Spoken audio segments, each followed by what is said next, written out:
Hey, I'm here with Nizar. Nizar, how you doing today? I'm doing well. Thank you for having me. All right, so I've known Nizar for about 20 years. That's right. Can we even say that? 20 years, right? So I'm really eager to talk to him. So in those years, his hair is still black. Mine is.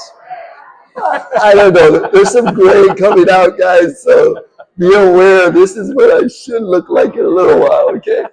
But we started talking about a topic area, and I'm curious, what topic area do you really want to talk to our community about?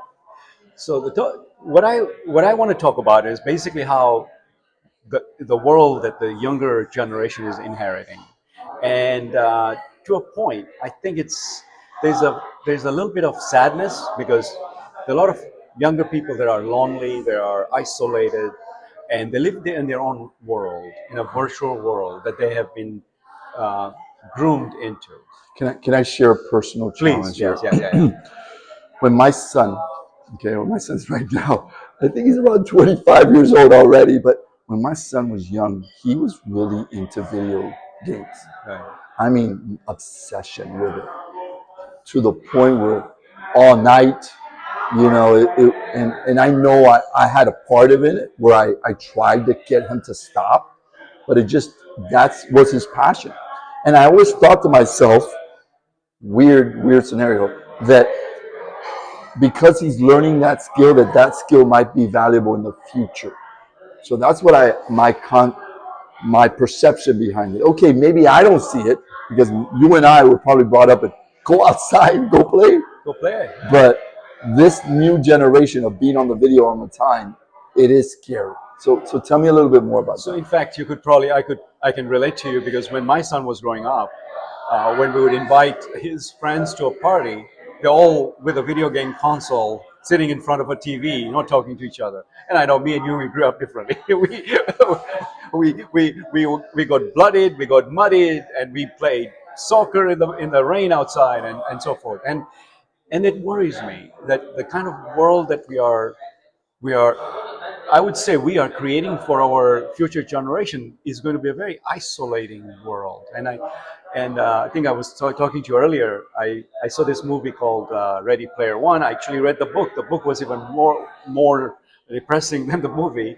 But in that book, that these kids were living in a squalor, in a very bad situation. But as soon as they put on their uh, headphones and get into the game in this virtual world, everything was different, everything was magical.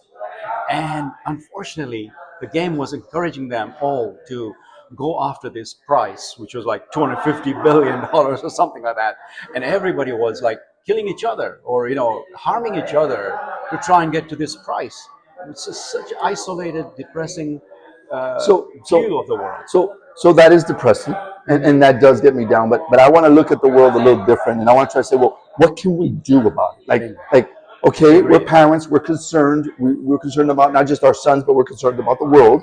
So what would we do to kind of, because the world sometimes is not that exciting itself, Yes, right? yes, And you go out there, and what are yes. you hearing? Crime. You're hearing about all the things that are bad out there. But what can we do?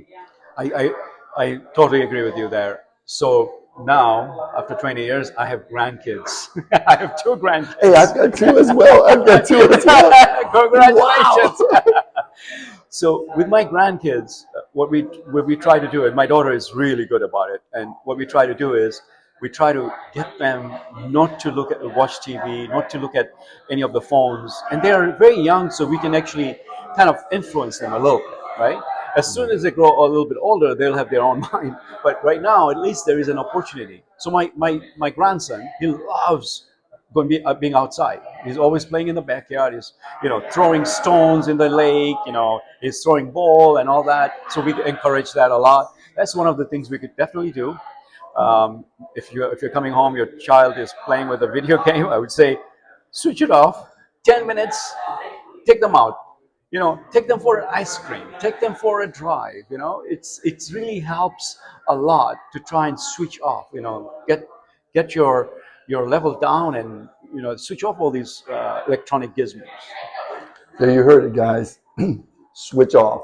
right? This is too much, right? Too much technology at the same time and not being able to just enjoy the physical world that we live in. Yeah. Okay, guys, Yeah. we need to appreciate that. Absolutely. You know, I appreciate him and all the great things that we've actually worked together on. And it's just so remarkable to kind of see him again and kind of talk to him, you know?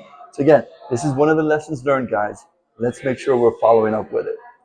Thank you. Good job. Likewise.